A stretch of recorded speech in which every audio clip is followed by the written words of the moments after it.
Salary பாதுகாப்பு அப்படின்றத குறிப்பிட்டிருந்தாங்க. அதைத் தொடர்ந்து பல்வேறு கட்ட பேச்சுவார்த்தையின் அடிப்படையில் அவர்கள் தரப்பினரும் நீதிமன்றத்துக்கு சென்றிருந்தார்கள். நம்முடைய மாநகராட்சி தரப்பிலிருந்தும் நீதிமன்றத்துக்கு சென்றிருந்தார்கள்.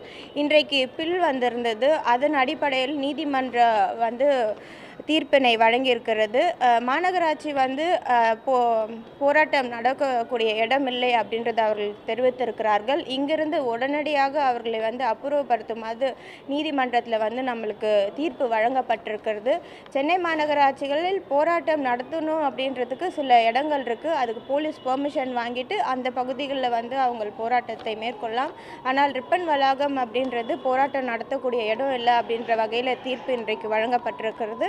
அதே அடிப்படையில் இங்கே இருக்கக்கூடிய தூய்மை பணியாளர்கள் இங்கிருந்து அவர்கள் கடந்து செல்லுமாறு கேட்டுக்கொள்கிறோம். அதன் தொடர்ச்சியாக நம்முடைய நீதிமன்றத்தில் வரக்கூடிய 31ஆம் தேதி வரை மாநகராட்சிக்குட்பட்ட இதற்கு முன்னாடி இருந்த தூய்மை பணியாளர்கள் வரக்கூடிய நாட்களில் தனியார் நிறுவனமுடன் இணைந்து 31ஆம் தேதி வரை கால அவகாசம் விடுத்திருக்கிறார்கள். 31ஆம் தேதிக்குள் அவர்கள் மீண்டும் பணியில் திரும்புமாறு கேட்டுக்கொள்கிறோம்.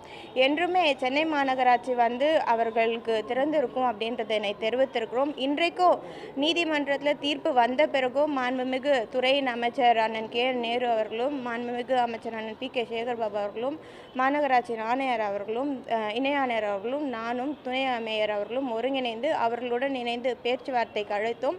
முதல் கட்டமாக அவர் பேச்சுவார்த்தையை தெரிவித்து நாங்கள் போயிட்டு கலந்து ஆலோசித்து வரோம் அப்படின்ற தெரிவித்திருந்தாலும் தொடர்ந்து 3-4 மணி நேரமாக துறை அமைச்சரும் மாவட்ட அமைச்சர் அண்ணன் பி கே சேகர்பாபு அவர்களோடும் இங்கே இருந்து வெயிட் பண்ணியிருந்தாங்க. இது வரைக்கும் அவங்களோட கருத்துக்களை தெரிவிக்கல. இன்றைக்கு நீதிமன்றத்தில் வழங்கக்கூடிய தீர்ப்பின் அடிப்படையில் அவர்கள் பணியாளர்கள் மாநகராட்சியோடு ஒத்துழைக்குமாறு கேட்டுக்கொள்கிறோம். தூய்மை பணியாளர்களுக்கு என்றுமே மாநகராட்சியில் பணி பாதுகாப்பு இருக்கும் அப்படின்றது மாநகராட்சி சார்பாக தெரிவித்துக் கொள்கிறோம். உடனுக்குடன் செய்திகளை தெரிந்து கொள்ள சன் நியூஸ் பெல் ஐகானை கிளிக் பண்ணுங்க.